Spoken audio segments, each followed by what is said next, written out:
தந்தை மகன் தூயாவியாரின் பேராலே ஆமேன். ஆன்ம வழிகாட்டி ஏப்ரல் மாதம் 13ஆம் தேதி செவ்வாய்க்கிழமை. பதுவை புனித அந்தோணியாரை நோக்கிய நமது இறைவேண்டல். இப்புண்ணிய திருத்தலத்தில் மாட்சிமை தங்கிய மேலான சிம்மாசனத்தில் கிருபாசனம் கொண்டு எழுந்தருளியிருக்கிற புனித அந்தோணியாரே, பரிசுத்தத்தனம் விளங்கும் லீலியே, விலை மதிக்கப்படாத மாணிக்கமே, பரலோக பூலோக காவலே, கஸ்தி துன்பப்படுகிறவர்களுக்கு பரம சஞ்சீவியானவரே, பாவிகளின் தஞ்சமே, உமது இன்பமான சந்நிதானம் தேடி வந்தோம். உமது திருமுக மண்டலத்தை அன்னார்ந்து பார்த்து உம்மை கெஞ்சி மன்றாடுகிறோம். மகா சிரவணம் பொருந்திய புனித அந்தோணியாரே, சூரத்தனமுள்ள மேய்ப்பரே, பிசாசுகளை மிரட்டி ஓட்டுபவரே, திருச்சபையின் கருணையின் கண்ணாடியானவரே, உலகில் எங்கள் ஆதரவும் நீரல்லவோ, எங்கள் சந்தோஷமும் நம்பிக்கையும் பாக்கியமும் நீரல்லவோ. நீர் எங்கள் ஞான தந்தை என்பதை எங்களுக்கு காண்பியும். பிள்ளைகள் செய்த குற்றங்களை தாய் தந்தையர் பாராட்டுவார்களோ? உம்மை தேடி வந்த நிர்பாக்கியர் பேரில் தயவாயிரும். அழுகிற பேர்களை அரவணையும், அல்லல் படுகிறவர்களுக்கு ஆறுதலாக வாரும். நீர் இறங்காவிட்டால் எங்களுக்கு வேறு யார் இறங்குவார்? நீர் ஆதரியாவிட்டால் எங்களை வேறு யார் ஆதரிப்பார்? நீர் நினையாவிட்டால் எங்களை வேறு யார் நினைப்பார்? நீர் உதவாவிட்டால் எங்களுக்கு வேறு யார் உதவுவார்? தஞ்சமென்று ஓடி வந்த அடியோர்கள் பேரில் தயவாயிரும். பரிசுத்த வெண்மையின் தூயதான தயாபரமே, தயை கடலே, தவிப்பவர்களுக்கு தடாகமே, தனித்தவருக்கு தஞ்சமே, உமது இன்பமான சந்நிதானம் தேடி வந்தோம். 6 காடுகளை கடந்து ஓடி வந்தோம். துன்பம் பிணி வறுமை முதலிய கேடுகளினாலே வாடி நொந்தோம். எங்கள் நம்பிக்கை வீண் போகுமோ? எங்கள் மன்றாட்டு மறுக்கப்படுமோ? எங்கள் யாத்திரைகள் பலனற்றதாய் போகுமோ? எங்கள் அழுகை கண்ணீர் உம்முடைய இருதயத்தை உருக்காது போகுமோ? அப்படி ஆகுமோ ஐயா? எங்கள் அன்பான தகப்பனே, எங்களை முழுவதும் ஒப்புக்கொடுக்கிறோம். எங்களை கையேற்று கொண்டு ஆசீர்வதித்தருளும். ஆமேன். யோவான் நற்செய்தி 3ஆம் அதிகாரம் 13வது இறைவார்த்தை. விண்ணகத்திலிருந்து இறங்கி வந்துள்ள மானிட மகனை தவிர வேறு எவரும் விண்ணகத்திற்கு ஏறிச் சென்றதில்லை. இது கிறிஸ்து வழங்கும் வாழ்வு தரும் நற்செய்தி. கிறிஸ்துவே உமக்கு புகழ். சிந்தனை. இன்றைய நற்செய்தி இரவில் இயேசுவிடம் வந்த மதிக்கப்பட்ட பரிசேயரான நிக்கோதேமுவுடனான இயேசு நடத்திய உரையாடலை தொடர்கிறது. நிக்கோதேமு இயேசுவின் மீது சிறிதளவு விசுவாசத்தை வெளிப்படுத்த தொடங்கினார். ரபி, நீர் தேவனிடமிருந்து வந்த போதகர் என்று நாங்கள் அறிவோம். ஏனெனில் இறைவன் ஒருவரோடு இருந்தால் அன்றி நீர் செய்கின்ற இந்த அற்புதங்களை ஒருபோதும் செய்ய முடியாது என்ற இந்த வார்த்தைகளிலே அவருடைய விசுவாசம் தொடங்குகிறது. ஒருவேளை இந்த ஒப்புதலால் இயேசு மகிழ்வார் என்று அவர் எதிர்பார்த்திருக்கலாம். ஆனால் நிக்கோதேமுவின் ஆன்மா முழுமையாக மனம் திரும்ப வேண்டும் என்று விரும்பிய இயேசு இன்னும் ஆழமாக சென்றார்.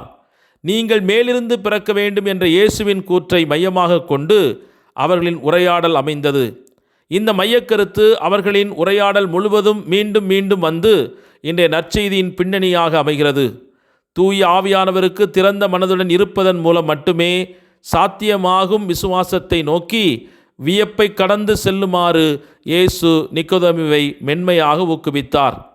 நிக்கோதேமுவைப் போலவே நம்மில் பலரும் ஜெபத்தில் கடவுளிடம் ஒரு ஆரம்ப அல்லது மேலோட்டமான விசுவாசத்துடன் செயல்பட ஆரம்பிக்கின்றோம். நாம் இயேசுவின் தெய்வீகத்தை ஏற்றுக்கொள்கிறோம்.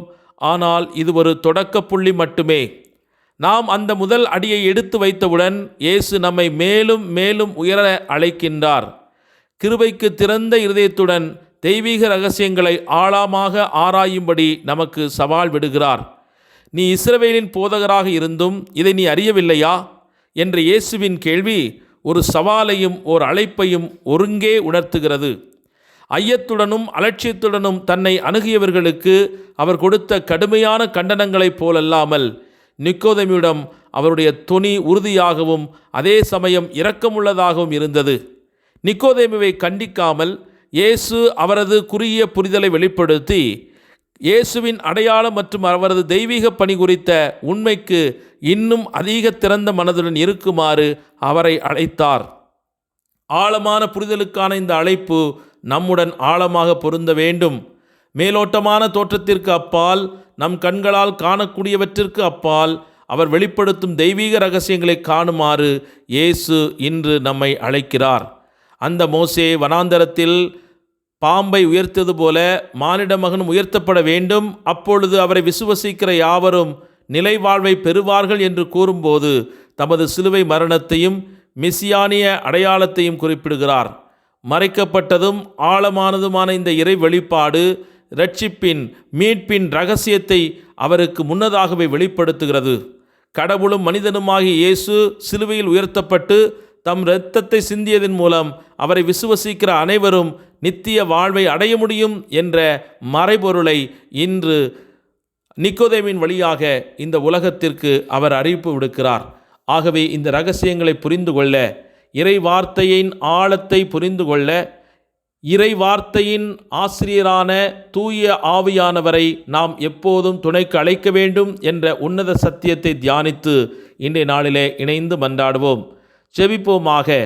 உமது ஒளியால் யாமும் ஒளியாக மாறுகிறோம் என்ற வார்த்தையின்படி எங்களை ஒளிமயமாக மாற்றுகிற எங்கள் அன்பின் பரலோக தந்தையே, நன்றியோடு போற்றி துதித்து ஆராதித்து மகிழ்கிறோம். இருளில் இருக்கும் பொருட்கள் மீது ஒளிப்படுகிற போது அந்த பொருளுடைய தன்மைகள் வெளிப்படுகின்றன. அந்த பொருளிலே வெளிச்சத்தின் பிரதிபலிப்பு அந்த பொருளையும் பிரகாசமாக மாற்றிவிடுகிறது. அந்த ஒளியிலே பொருளின் ஒட்டுமொத்த அமைப்பு, நிறம், குணம் அனைத்தும் வெட்ட வெளிச்சமாக தெரிந்து விடுகிறது.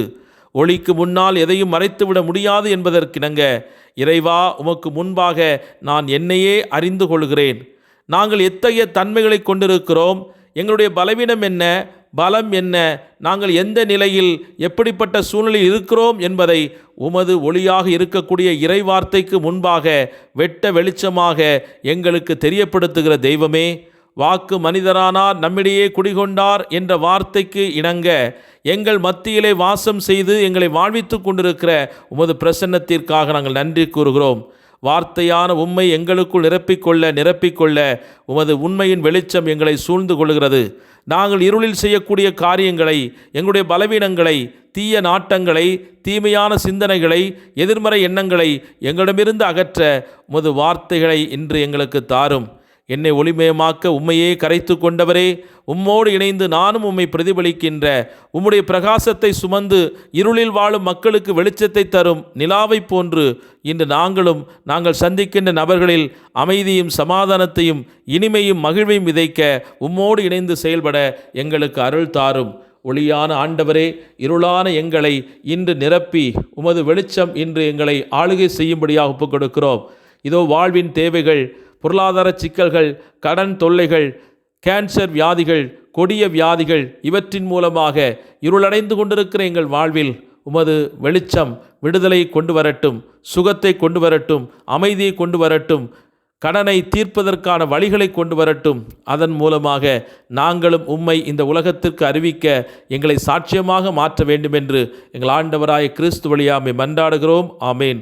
எல்லாமல்ல இறைவன், தந்தை, மகன், தூய ஆவியானவர் உங்கள் அனைவரையும் நிறைவாக ஆசீர்வதித்து புனிதப்படுத்தி வழிநடத்துவாராக. ஆமேன். இயேசுவுக்கே புகழ், இயேசுவுக்கே நன்றி. மரியே வாழ்க. இயேசுவின் இரத்தம் ஜெயம்.